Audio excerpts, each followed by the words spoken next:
دوپہر کو جب کھانا کھانے لگے آگ بجانے کے بعد تو اس نے چینی نیچے ڈال دی، چاول اوپر ڈال دیے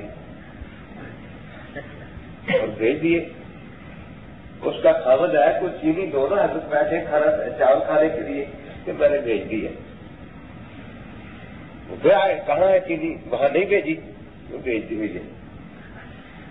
تو وہ ڈانٹنے لگا تو وہ کپڑے دھونے والا ڈنڈا لے کے بھیج، اس نے 1-2 رکھے کہ 12 میل سے آگ نظر آ گئی تھی کہ چاولوں کے لیے چیلی نظر نہیں آ رہی تھی۔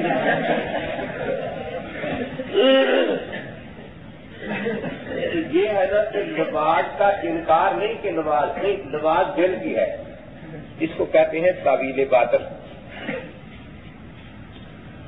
آخر اس مریضی نے اپنے بیٹے سے کہا کہ حضرت سے کہنا کہ ذرا بھینس کو دم کر دیں، وہ شوخی کرتی ہے۔ حضرت خوش ہوئے کہ بات آپ کو مریضی قائل ہو گئی ہے، کہ کہاں ہے بھینس گئی؟ اس نے کہا بس باہر نکلیں گے تو پھر جاتے ہوئے کر دیں۔ وہ باہر نکلے تو گدھا کھڑا تھا، کہ دم کر دیں۔ کس کو؟ کسی بھینس کو۔ کہاں ہے کہ جی تو گدھا ہے؟ کہا جی صرف باہر سے گدھا ہے، اندر سے بھینس ہے یہ۔ اس نے کہا بیوقوف، جو باہر سے گدھا ہے اندر سے بھی گدھا ہے؟ اس نے کہا حضرت جو باہر سے بے نماز ہے وہ اندر سے بھی بے نماز ہے۔ یہ آپ نے کہاں سے مسئلہ نکال لیا ہے؟ تو ضروریات دین میں سے کسی ایک کا انکار کرنا یا اس کی باطل تعویل کرنا، جیسے قادیانی لفظ خاتم النبیین کو نہیں چھوڑ رہا لیکن معنی اس کے وہ کرتا ہے جو ساری امت کے خلاف بالکل الٹ ہے کہ جی ختم کے معنی ہے مہر۔ پہلے سارے نبی آدم علیہ السلام سے لے کر حضور پاک تک اللہ نے بنائے تھے، اب وہ مہر حضور پاک کو دے دی ہے کہ جس پر چاہے مہر لگا دینا تھا کانے پر ہی لگ گیا۔ اب نبی بنانا آپ کا کام ہے، کہتا ہے کہ آپ خاتم النبیین ہیں کیونکہ آپ کی روحانی توجہ نبی تراش ہے۔ دیکھو کہاں آخری نبی ہونا، کہاں نبی تراش ہونا، تو لفظ وہی قائم رکھا خاتم النبیین کا، لیکن اس کے معنی ایسے کیے جو ساری امت کے خلاف۔ اس کو کہتے ہیں تاویل باطل۔ تو جب میں نے یہ تعریف کی وہاں مناظرے میں تو ان کے مناظر کہنے لگے کہ یہ جو آپ نے کہا ہے کہ ماننے کے لیے سب کچھ ضروری ہے لیکن کافر ہونے کے لیے ایک بات کا بھی انکار کرے تو وہ کافر ہو جاتا ہے یا باطل تعبیر کرے، یہ تو عقل اور نقل دونوں کے خلاف ہے۔ میرے کو معلوم ہوتا ہے کہ آپ نے عقل اور نقل کا لفظ کہیں سے سن لیا ہے لیکن عقل ہے نہیں، نقل آپ کے پاس ہے۔ وہ کسی کو انگریزی کا پڑھنے کا شوق تھا نا، 2 لفظ یاد کر لیے، یس نو۔ اب وہ کوئی بات اسے کیا پتا کیا پوچھ رہا ہے، یس نو۔ اس کی زمین میں کوئی مردہ لاش پائی گئی، اس کو پکڑ کر لے گیا، جج نے پوچھا کہ آپ نے قتل کیا ہے؟ یس۔ اس کا کوئی قصور بھی تھا؟ نو۔ جج نے لکھ دیا کہ اس کو پھانسی دو۔ اور انہوں نے کہا جی کس بات پر؟ کہا کہ تو نے قتل نہیں کیا کہ جنی میں نے تو نہیں کیا، کہ تو نے کہا تھا یس، کہتے مجھے پتہ نہیں یس کا میرا کیا ہوتا ہے۔ بولا کیوں تھا یہ لفظ؟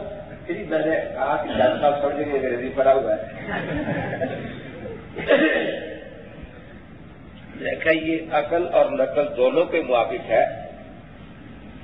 نقلی دلائل تو سنے، میں نے کہا شیطان نے ساری عمر اللہ کے سارے احکام ماننے، ایک حکم کا انکار کیا تھا، تو کافر ہو گیا یا نہیں؟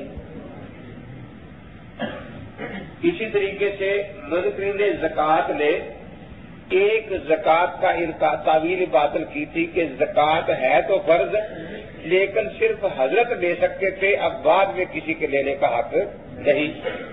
تو ابو بکر صدیق رضی اللہ تعالیٰ عنہ نے ان کو کافر قرار دیا، ان کے ساتھ لڑائیاں لڑی۔ مسلمہ کذاب نے مسلمہ پنجاب کی طرح ختم نبوت کا انکار کیا تھا نا، تو اس کو کافر قرار دیا گیا۔ قرآن پاک میں آتا ہے وَقَالُوا كَلِمَةُ الْكُفْرِ وَكَفَرُوا بَعْدَ إِسْلَامِهِمْ، قرآن مانتا ہے کہ تھے مسلمان، صرف ایک کلمہ کفر کا کہا اور کافر ہو گئے. تو میں نے کہا یہ تو نقلی دلائل ہیں، اب عقلی پر آ جائے. تندرستی کے لیے تو شرط ہے کہ کوئی بیماری نہ ہو، لیکن ایک کو ہیضہ ہو گیا، ٹی بی بھی ساتھ ہو گئی ہے، اور وہ کہے کہ میں بیمار نہیں، ابھی تو 4000 بیماریاں باقی ہیں، ساری لگیں گی پھر بیمار ہوں گا. تو تندرست ہونے کے لیے ایمان تندرستی کا نام ہے نا. تو اس لیے تندرست ہونے کے لیے یہی ہے کہ کوئی بیماری نہ ہو. لیکن بیمار ہونے کے لیے کہنا کہ ابھی ایک ہی بیماری لگی ہے تو کیوں اس کو بیمار کہا جاتا ہے؟ ہیضہ ہی ہوا ہے نا، یہ کون سا بیمار ہے؟ ٹی بی ہوئی ہے نا، یہ کون سی بیماری ہے؟ میں نے کہا یہ میرا رومال ہے، اس کے پاک ہونے کے لیے شرط ہے کہ کوئی گندگی اس پر نہ لگی ہو. لیکن ناپاک ہونے کے لیے کہنا کہ ابھی تو ایک نہیں پکانا چاہیے، جب تک ساری دنیا نہ کرے گی اس وقت تک یہ ناپاک نہیں ہوگا. میں چونکہ اسکول ٹیچر رہا ہوں تو میں نے کہا سوال کے صحیح ہونے کے لیے ضروری ہے کہ پورا آخر تک صحیح ہو. غلط صحیح سے بھی ہو سکتا ہے جا کے، تو پھر اس کو غلط ہی کہا جائے گا نا. تو میں نے کہا یہ جو میں نے تاریخ بیان کی ہے یہ عقل اور نقل کے عین موافق ہے. آپ کو نہ عقل ہے نہ نقل ہے، آپ کے پاس بیچاروں کے پاس کچھ بھی نہیں. میں نے کہا خود آپ کو تو اپنے نبی کی باتوں کا بھی پتہ نہیں. آخر چراغ دن جمونی نے کون سا گناہ کر دیا تھا؟ یہی کہ مجھ پر وہی نازل ہو گئی ہے مرزے کی تابعہ داری میں. تو اس کے لیے کیسے الہام اور احترامات مرزا صاحب کو ہوئے؟ عبدالحکیم نے کیا کیا تھا؟ اسی کا انکار کیا تھا نا. تو وہاں تو آپ نے نہیں پوچھا کہ عبدالحکیم باقی ساری باتیں مانتا تھا ڈاکٹر عبدالحکیم پٹیالوی، اور مرزے نے ایک ہی بات پر اس کو کافر کیوں کہہ دیا؟ تو ایمان کی تعریف یہی ہے، میں نے عرض کیا ضروریات دین میں سے سب کو تسلیم کرنا، اس کا نام ایمان ہے. البتہ بعض چیزیں ایسی ہوتی ہیں وہ بھی متواتر ہوتی ہیں، لیکن ان کے تواتر کا علم عوام کو نہیں، صرف علماء کو ہوتا ہے. ان کو ضروریات دین نہیں کہتے، ان کو یہی کہتے ہیں کہ یہ متواترات ہیں. ان میں اور اس میں فرق یہ ہوتا ہے کہ ضروریات دین میں سے کسی ایک چیز کا انکار یا تعویل باطل کرے تو فوراً فتویٰ کفر لگ جاتا ہے. لیکن جو ضروریات دین تک نہیں پہنچے ویسے متواتر ہے تو وہاں لزوم و انتظام کا فرق کیا جاتا ہے. کیونکہ عوام اس کے تواتر سے واقف نہیں تو پہلے ان کو بتایا جائے گا کہ بھئی یہ بات کفر کی ہے، اس کا انکار نہ کرنا، یوں نہ کہنا. اگر بتانے کے بعد بھی وہ ڈٹ جائے تو پھر اسے کافر کہا جائے گا. لیکن ضروریات دین میں بتانے کی ضرورت نہیں، کیونکہ ضروریات دین کہتے ہی ان کو ہے کہ عوام تک اس سے حقیقت سے واقف ہو جائے. تو اس لیے ضروریات دین کے انکار پر لزوم اور الزام وغیرہ کا بھی کوئی فرق نہیں کیا جاتا. یہ صرف ان قطعیات پر ہوتا ہے جن کا قطعی ہونا علماء میں متواتر ہے.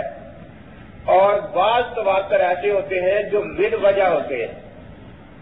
ایک امام کو وہ چیز متواتر پہنچی وہ فرض کہتا ہے، دوسرے کو تواتر سے نہیں پہنچی اس کو فرض نہیں کہتا. جیسے کئی سالوں سے آپ دیکھ رہے ہیں کہ سعودیہ میں عید ہوتی ہے، یہاں پاکستان میں روزہ ہوتا ہے.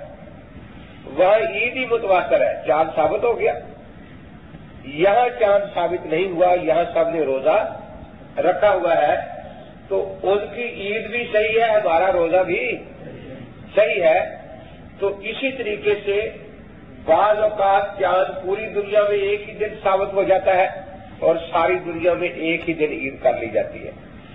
یہ وہ مسائل ہیں جن کو اجماعی مسائل کہا جاتا ہے.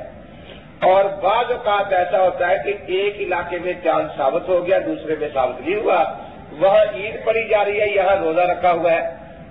تو یہ ائمہ حضرات کا جو اختلاف ہے یہ اسی دوسری قسم کا اختلاف ہے کہ ایک امام کے ہاں ایک چیز تواتر سے ثابت ہو گئی، دوسرے امام کے ہاں ثابت نہیں ہوئی، وہ اس کو فرض کہے گا، وہ فرض نہیں کہتا. تو یہ کفر اور ایمان کی تعریف میں نے عرض کی. جب ایمان کی تعریف آ گئی تو مومن کی تعریف کا بھی پتہ چل گیا. کہ غیبی حقیقتیں جو ضروریات دین سے ثابت ہے، دیکھو یہ ٹیپ پڑی ہے، اس کو ماننا ایمان نہیں،